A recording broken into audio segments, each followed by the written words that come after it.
Hello everybody, I'm Big John, and today I'm going to be teaching you guys how to create simple rigs for your models. Okay, so first things first, let's go ahead and grab a model. So I like to use Sketchfab, it's probably the best website to find free models to use. Alright, so go ahead and click Explore, and if we go into categories, we can search for characters and creatures. Now you can really pick any of these models, but just make sure that they're in an A pose like this, or even a T pose like this. So I found this sloth model that I thought was pretty interesting, so I'm going to go ahead and download the FBX of this. Shout out to this guy for making the model, by the way. Alright, so once the file is downloaded inside of our downloads folder, we can go ahead and extract the zip file. I've already done so now I have the source and the FBX file available. Alright, so now that we're in Blender, we're going to go to File, and we're going to go to Import FBX. Downloads, and then we're going to find our FBX file that looks just like this. Go ahead and double click, and our model is in the scene. So this model came with a rig already and a bunch of transforms. However, I am going to remove all of that because I'm going to teach you how to make a clean, proper rig. An easy way to get the model out of the transforms and armature is if you click on the mesh right here, the little triangle icon, and then press Alt-P, you can clear its parent. That way it'll take it out of all of this, and you can just go ahead and delete all of this. Alright, so now that we just have the mesh itself, let's make sure to get it standing upright in between the red and green lines on the grid. To do this, I'm going to go ahead and click -X up here to get a side view, and I'm just going to press R and type 90 and hit enter. So now that the model is in the middle just like this and is lined up very nice, we are going to start making the rig. I would like to mention before we begin, make sure to go to Edit, Preferences, and inside of Add-ons, make sure that you have Rigify checked off. If you don't see it in this box here, go ahead and search it and install it on here. Make sure that's checked and click Save Preferences and close this out. Alright, so let's go ahead and click Add, Armature, and we're going to do a single bone. Alright, so you'll notice that the bone is disappearing inside of the model. When I do this, you can't see the bone, right? So we want to fix that and make it so that we can see the bone even though it is in the middle of our mesh. So how to do this is you want to click on the little green data guy. You want to drop down viewport display and click on in front. That way you can see the entire bone no matter what angle and where it is through your mesh. Alright, so to begin, since we're going to be making the spine up to the head, we want to put it in a Y front view. This is the easiest way to make sure that your bones are not being twisted or have an angle whenever you edit. So make sure to click on your bone and go into edit mode. You can click tab on your keyboard to do this faster, or I like to just go up here and click edit mode. So this will allow you to specifically select your joints, which are the balls, and your main bone, which is the whole entire thing. So a bone, in order for it to be facing the correct direction, the thick part is the bottom and the thin part is the top. So you want your bone to be facing the direction of where you want it to bend. Alright, so for example, let's say you have like a tree, right? So when you have a tree, you want your tree to sway in the breeze left and right, correct? Like this. See, now when we have it upside down, it swings like this. So you always want your bones facing the direction that you want the bend. Now that I got that out of the way, let's begin making our rig. Now to begin, we are going to be making a hip bone, which is going to be in the center of the hip. So let's press S to scale. Let's bring it to about right here. Left click to confirm. And we're going to do G and middle mouse click to drag on the origin that we are facing. Make sure to hit left click as well to lock it into place. And alright, so this bone is already a little long. So let's go ahead and grab the joint and move it down. Alright, so now let's create the spine. So what we are going to do is click on the joint ball and press E to extrude. And we are going to middle mouse click up until we get to the chest. We have a little bit more room down here, so let's move the hip down a little bit more. And we will make the spine up a little bit more as well. Alright, so now we are going to be making a chest bone. So let's drag that up right underneath the neck. Just like that. So in most cases, you can have a chest and upper chest, which will come in handy for a lot of games. However, you don't need it, so it's not necessary. So let's make the chest bone up a little bit more, and we are going to make a neck bone. So let's go ahead and do that. All right, so let's go ahead and make the neck bone. All right, so now for animations, this will probably pass. However, if you're trying to put this in a game, this will not pass as a T-pose model. So how we would make it pass is we would disconnect the connection of the bone. So if we click on the little bone icon here, under relations, we will see which bone it is connected to, and we can go ahead and click disconnect. This allows us to move the bone without it being specifically connected. So we are going to put the neck bone right at where the neck bends, and we are going to keep the bone straight up. All right, and we are going to just Shift D this bone up to the head right here. Again, only do this if your model has a hunched neck or back. All right, so next step is to name the bones. This is very important, especially for Unity and game engines, to automatically identify the bones and which position they are meant to be in. So to do this, we are going to click on a bone and click on the little bone icon down here, and you'll be able to rename the bone right here. So this is going to be hips, this one is going to be spine, and this one is going to be chest. Now, these names will never change, they will always be the same, so remember them, you will be using them a lot. So since we duplicated this bone, it is going to have the same connection as this one, so we want this bone to be connected to this one. So let's go ahead and change that. So instead of the relation being a chest, we can go ahead and remove that and just eyedropper the bone that we want it to be connected to. So it should look like this. All right, so let's go ahead and name these bones real quick. So this is going to be the neck, and this is going to be the head. All right, so now that we have that done, let's go ahead and create the shoulders, and we'll go down to the arm and hand. To do this, we are just going to click on the chest bone that we have created and Shift D to make a duplicate. We're going to line it up just about right at the end of the chest here and rotate it down so that it lines up with the arm.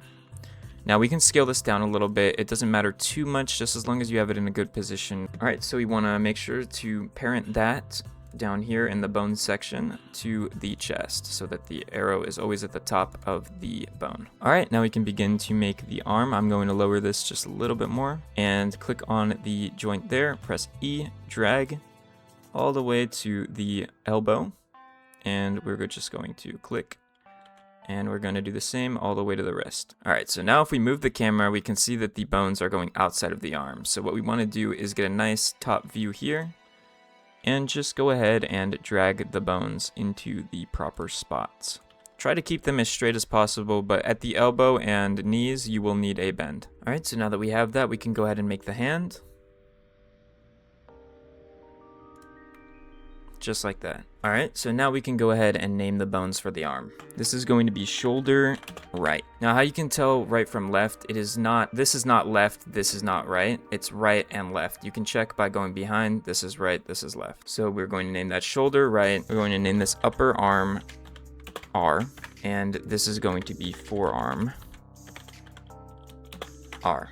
And of course, hand R.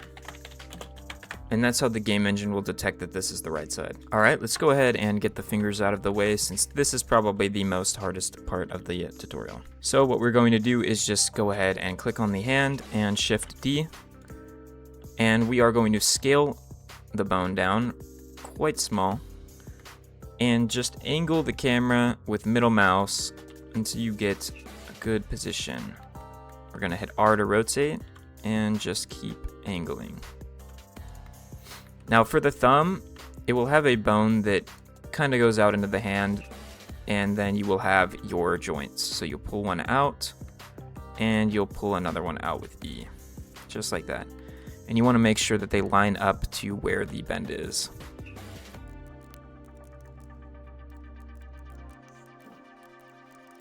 Remember, just keep in mind, just play around with it until you think it looks good enough. And just make sure that they are in the middle of the mesh. So that looks pretty good. I'm gonna add a little bit of a bend there. That looks pretty good. So now normally these are claws, and I would only add 2 bones to give it more of like a clunky, like non-bendable feeling, because you shouldn't be able to bend bones, but for this tutorial I will still make them bend. So same thing, you're just going to Shift D the hand bone and just Shift D the one that you, just keep Shift D'ing the finger that you already created to get the other 3. Now if we move the camera over here, we will see that they are under the fingers, so we are just going to move them up. Make sure that they are completely lined up to the middle with each other, just like that. All right, and now we can go ahead and start making the bends. All right, and just repeat this for the other 2 fingers.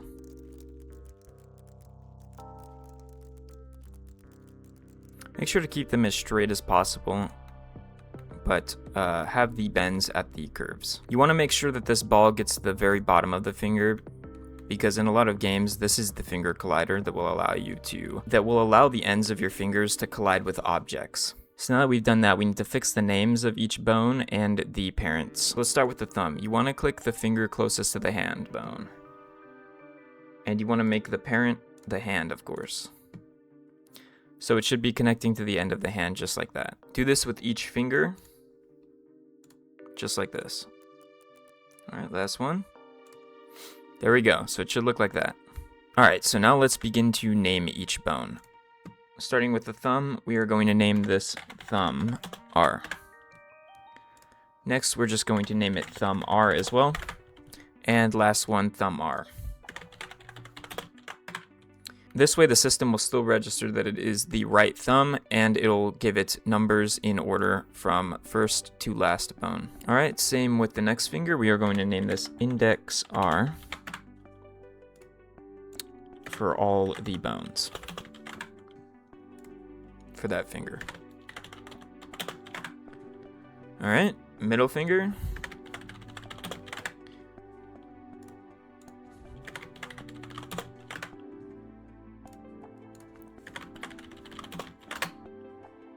All right, and ring finger.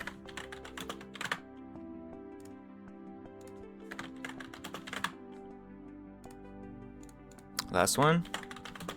Boom. All right. So the sloth only has 4 fingers, and this is okay for game engines. Just make sure you name them from thumb all the way down. So most likely you'll be ending off at the ring finger.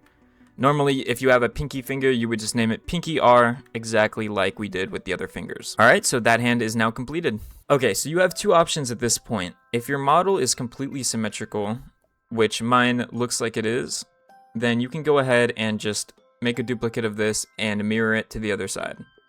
However, if not, then you would have to repeat this exact process onto the other arm and hand. So for this tutorial's sake, I'm just going to copy and paste it, although I don't really recommend doing this. All right. We're just going to right click 2 times, mirror it over X global, and just drag it straight into position, just like that. So now we have both arms done, and they are printed to the chest.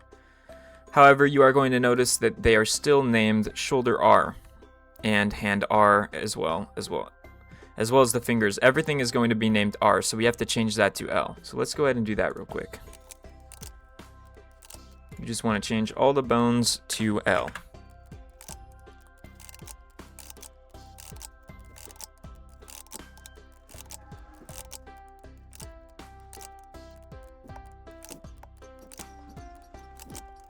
Alright, perfect. Now in some cases, the bones right here will be connected to the other arm, or the other hand still. It'll be still connected to hand R, and you'll see the lines going straight to the other hand. Just make sure that they're connected to hand L as well for the respective arm. Alright, so this is looking pretty good. We are almost done. We would just need the legs and feet next, so let's go ahead and do that. So we are going to go ahead and click Y into the front view again, and we are just going to duplicate the hips. Alright, so we bring the hip over to about right here and just rotate it, and just go ahead and type in 180 and hit enter. So now that the bone is facing upside down, which is perfect, we need it to be going this way to bend. All right, and just go ahead and line it up to about the knee height. Now we are going to hit E to create another one for the bottom half of the leg. I like to go into side view as well to just check, make sure everything looks good. So what we are going to do is move this piece back a little bit to the ankle to give it a slight bend in the knee. Alright, so now once in side view, we are going to grab the base of here and pull it out to right behind the toes. Feel free to lower this down just a little bit more. And we are just going to extrude all the way out of the toes. Just like that. Feel free to pull this one forward a little bit more. And make sure that it is close to your origin as possible, but as straight as possible. Alright, so that's one leg done. Let's go ahead and make sure to connect the parent to the hip and rename all the bones. So we are going to click on this one, grab the eyedropper, and just click hips. So it should look like this. Alright, so let's go ahead and rename this to upper leg R. And this is going to be lower leg R. Alright, we're going to name this to foot R and toe R. Just like that. Alright, I also really don't recommend copying and pasting over here. However, I'm going to do that for this tutorial as well. You could do it, but I don't recommend it. So we're just going to Shift D, right click 2 times, mirror X global, and just slide it all the way right here. Try to get it as close to the other one as you can in resemblance. Okay, same thing. We're just going to rename this to L instead of R. Alright, perfect. Alright, so I'm going to be making some bones for his tie, his tail, and also a little bit of his hair. So let's go ahead and do that real quick. I'm just going to be duplicating the hip. Since there's no parents to this bone, it is the easiest to use for other bones. So let's go ahead and put that straight in the middle. Let's rotate our camera and pull this out to the tie. Alright, so since the tie is going down, I'm going to rotate the bone as well to be going down. So let's rotate 180, just like that. I'm going to scale it, and then just follow the path of the tie.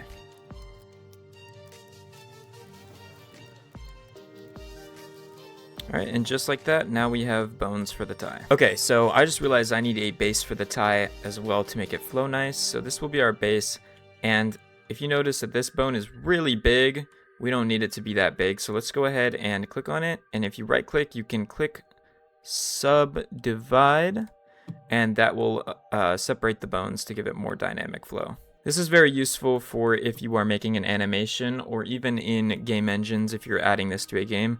This will allow the tie to sway. Alright, so let's go ahead and duplicate the hip again, and let's make a bone for the tail. Alright, so we are just going to rotate the bone inside view on -X at 180 and hit enter. Alright, so this will be the base of the tail, and we will add one for the tail to move around as well. Okay, let's go into back view and make sure that they are lined up center. Alright, so I highly suggest that you all rename the bones as well so that you don't get confused with what they are. So for the tie, I'm going to name this tie base, and then I'm just going to name this one tie jiggle, and I'm just going to copy this with Control C and rename the other ones as well. Alright, so now my whole tie has names on the bones. I'm going to parent the base of the tie to the chest, so let's go ahead and do that. This way, if I move the chest bone like this, once it's weighted, the tie will also follow and it won't go inside of the mesh. Alright, and same with the tail down here. I'm going to rename it to tail base and tail jiggle. Alright, and I'm going to make sure that this is parented to the hip. And last, I'm going to Shift D the hip and bring it all the way up to the hair. Alright, since the hair is flowing outward upwards, I'm going to keep the bone straight up. Alright, that's perfect. Alright, so I'm just going to leave it at one bone to just at least give the hair some type of flow when I weight it, but the head is going to mainly be the connection of the hair itself, so it shouldn't be too important. Alright, so now my rig is completely done. I hope you guys enjoyed this video. Make sure to like and subscribe if you did and this was helpful for you. Make sure to comment down below if you guys have any questions or if I missed a step or did anything wrong in your opinion. Or if you just have any tips for me in general to make this process a little bit easier. This was part 1, so in part 2 I will be teaching you how to weight paint the bones to the mesh so that whenever I rotate the bone, the mesh itself will follow. So the head will move if I move the head, the neck will move if I move the neck, so on. So make sure to go check out that video. I will have it linked in the description down below whenever it comes out. Thank you guys so much for watching, and I'll see you all in the next one.